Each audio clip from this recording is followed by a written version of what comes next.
Would you rather spend $880 on a new Xbox or only $600? Today I'm going to teach you how credit cards work, what they are, and how you make payments on them. You might be wondering, why do I need to learn about credit cards? I'm only in 5th grade. Well, it's important to establish a good foundation of knowledge for money because later on you'll be smart with your money and maybe even smarter than your parents. So I'm credible to be presenting this information to you because I actually invented the credit card. So I know everything there is to need to know about them, so I'll teach you everything to do and to not do. So, what are credit cards? Imagine a library book. Everyone's checked one out at some point in their lives. You don't own the book necessarily, but you borrow it from the library, and they expect for you to return this book, right? But if you don't return it on time, you're going to get charged with fees, and the later you return it, the more fees you're charged with. Credit cards are kind of like library books. You're borrowing money from the bank. Credit Card Insider quoted that credit cards are kind of like loans, and loans are just borrowing money from a bank.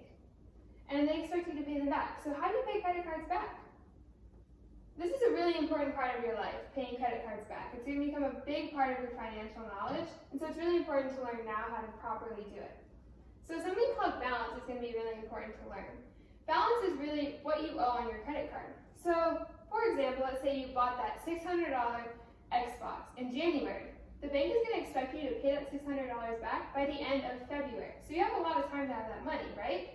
But let's say you don't have $600 by the end of the month, and you can't make that complete payment. You can do something called minimum payments. I don't personally have $600 right now either, but I have $20, so I can make this minimum payment that the bank offers me and pay that balance down. You might think this is a great idea, but it's really not. The bank tricks you into doing this. So how long do you think this would take you to do?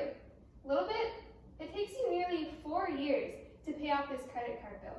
And that's a lot of time. In 4 years, you're going to be a freshman in high school. So, and not only does it take 4 years to do, they also charge you with something called interest. Interest is kind of like a fee that the bank charges you for borrowing their money. It's a little more complicated than that, but that's an easy way to understand it. So they're really tricky with interest because normally this Xbox is $600, right? You pay it all, it's all good. But if you make the minimum payment of $20, not only does it take you 4 years, it costs you an extra $280. So you're really paying $880 over 4 years for this Xbox that could have just cost you $600. So that's why it's so important to build this foundation of knowledge on how to pay off your credit cards and what they are. Because in the future, you're going to have to deal with this, and you're going to need to be smart with your money. So in conclusion, credit cards are kind of like library books. You're borrowing money from the bank that you might not have. But it's really important that you pay it off in a smart way so that you're not stuck with paying interest over 4 years of your life, or even longer if it's a more expensive payment. So now you know how to save yourself $280 on that brand new Xbox.